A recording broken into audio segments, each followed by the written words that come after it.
کسی زمانے میں ایک چور تھا۔ وہ ایک بادشاہ کے محل میں چوری کرنے کے ارادے سے گیا۔ رات کا وقت تھا اور محل کے ایک کمرے سے بادشاہ اور اس کی بیوی کی گفتگو کی آواز آ رہی تھی۔ وہ کھڑے ہو کر سننے لگا۔ اگرچہ ایسا سننا غلط ہے، ناجائز ہے، چوری ہے، لیکن چور تو چوری ہی کرنے آیا تھا تو اسے سننے میں کیا چیز مانع ہوتی؟ آخر وہ چور ہی تو تھا۔ اس چور نے سنا کہ بادشاہ اپنی بیوی سے کہہ رہا ہے کہ میں اپنی بیٹی کی شادی ایسے آدمی سے کروں گا جو نہایت متقی پرہیزگار ہو، بہت اللہ والا ہو۔ جب چور یہ بات سن رہا تھا تو اس کے دل میں خیال آیا کہ کیوں نہ میں کچھ ایسا بن کر دکھاؤں کہ بادشاہ میرے ہی ساتھ شہزادی کی شادی کر دے۔ دل میں ایک ہرس پیدا ہو گئی۔ اب وہ چوری کرنا تو بھول گیا لیکن دھوکہ دینے پر اتر آیا اور گھر جا کر بہت دیر تک سوچنے لگا کہ کس طرح میں اس بات میں کامیاب ہو سکتا ہوں۔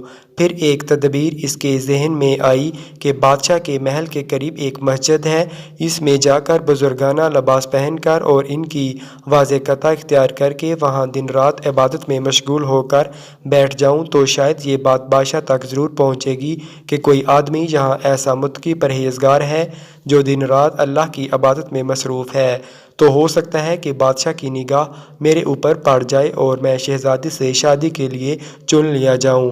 یہ اس چور کا ایک نہایت حقیر اور ذلیل دنیاوی مقصد تھا جس کے لیے اس نے یہ ارادہ کیا۔ پھر اس نے اپنے پروگرام کے مطابق بزرگانہ لباس و پوشاک واضح قطع اختیار کر کے اس مسجد میں جا کر نمازوں پر نمازیں، ذکر و تلاوت، مراقبہ سب شروع کر لیا۔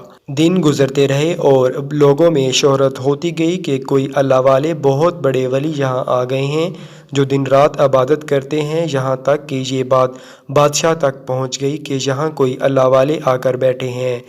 جوان، زاہد و عبادت میں لاجواب، تقویٰ و طہارت میں بے نظیر۔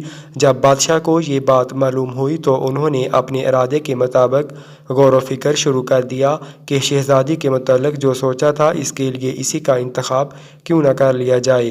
بادشاہ نے اسی سلسلے میں گفتگو کے لیے اپنے وزیر کو بھیجا۔ وزیر اس شخص کے پاس مسجد پہنچا اور باادب ہو کر اس سے کہا کہ میں آپ کی خدمت عالیہ میں بادشاہ کی طرف سے ایک پیغام لے کر آیا ہوں۔ اس نے پوچھا کہ کیا پیغام ہے؟ وزیر نے بتایا کہ بادشاہ نے کئی سال پہلے یہ فیصلہ کر لیا تھا کہ وہ اپنی بیٹی کا نکاح ایک ایسے شخص سے کریں گے جو بڑا متقی و پرہیزگار ہو، اللہ والا ہو، اور وہ اس کی تلاش میں تھے۔ ان پر جو نظر گئی تو نظر انتخاب آپ پر آ کر رک گئی، لہٰذا بادشاہ نے مجھے بھیجا ہے کہ اس سلسلہ میں آپ سے گفتگو کروں۔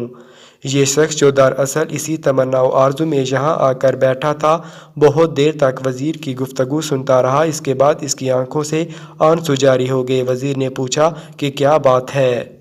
تو کہنے لگا کہ آج جو پیغام لے کر آپ آئے ہیں یہ پیغام مجھے منظور نہیں ہے۔ وزیر نے کہا کہ کیوں منظور نہیں؟ اس شخص نے کہا کہ دیکھیے، میں صاف صاف بات آپ کو بتاتا ہوں کہ میں اصل میں ایک چور تھا اور ایک مرتبہ بادشاہ کے محل میں چوری کے ارادے سے گیا تھا۔